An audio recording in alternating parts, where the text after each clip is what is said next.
The Nutcracker and the Mouse King by ETA Hoffman. Chapter 10.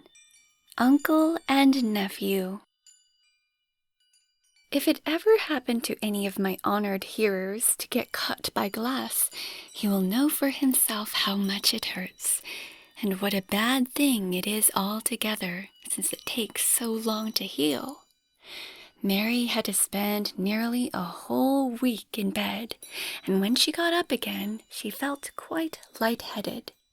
But at last she grew well again, and could run about the room as merrily as ever. The glass cupboard made a fine show, for there stood, all new and clean, the trees and flowers and toy houses, and the beautiful, splendid dolls.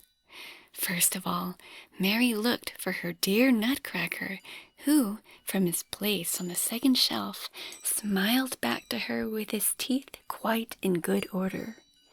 As she again so affectionately surveyed her favorite, it suddenly came to her troubled heart that all Godfather Drosselmeyer's tale was nothing but the history of this Nutcracker and his feud with Lady Mousykins and her son.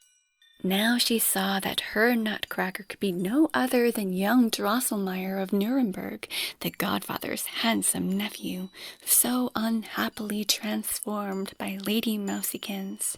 For that the skilful clockmaker of the court of Pirlipat's father was nobody but Councillor Drosselmeyer himself, Mary had never doubted for a moment, even while listening to the tale. "But why did your uncle not help you? Why did he not help you?" lamented Mary, as she always more and more vividly conceived the idea that in the battle in which she had been a witness, Nutcracker's kingdom and crown were at stake. Were not all the other toys his subjects? And was it not sure that the Count Astronomer's prophecy would be fulfilled, and young Drosselmeyer become king of Toyland? Wise Mary went on, turning the matter over in her mind till she believed that Nutcracker and his vassals had actually the life and motion which she attributed to them in her imagination. But it was not so. Everything in the cupboard remained stiffer and stiller than ever, and Mary, resolutely clinging to her inner conviction, put the blame of this on the continued enchantment worked by Lady Mousykins and her 7-headed son. "Yet," she said loud to the Nutcracker, "if you are not in a condition to move yourself, or to speak to me the least little word, I know, dear Herr Drosselmeyer, that you can understand me and my goodwill to you, so you may count on my assistance in the hour of need. At all events, I will ask your uncle to give you the aid of his skill where it is necessary." Nutcracker remained quiet and still, but to Mary it seemed that a light sigh breathed through the cupboard door, the glass panes thrilling forth almost inaudibly, but in wondrously sweet tones, as if a small bell tone were singing, "Mary mine, protectress dear, I will be thine, O Mary dear." In the ice-cold shudder which came over her, Mary yet felt a strange joy. Twilight now drew on. Her father entered the room with Godfather Drosselmeyer. Then it was not long before Louisa set out the tea-table, and the family sat round it, talking pleasantly about all sorts of things. Mary had quietly brought her small armchair and placed herself at the godfather's seat. When the others for a moment were silent, she looked with her great blue eyes right into the councillor's face, and said, "I know now, dear godfather, that my Nutcracker is your nephew, the young Drosselmeyer from Nuremberg. He has become a prince, or rather a king. So much has come true, as your companion the astronomer prophesied.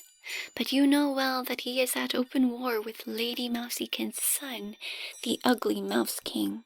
Why don't you give him help?" Mary further related the whole course of the battle as she had witnessed it, and was often interrupted by her mother and Louisa laughing at her. Only Fred and the counselor kept their gravity.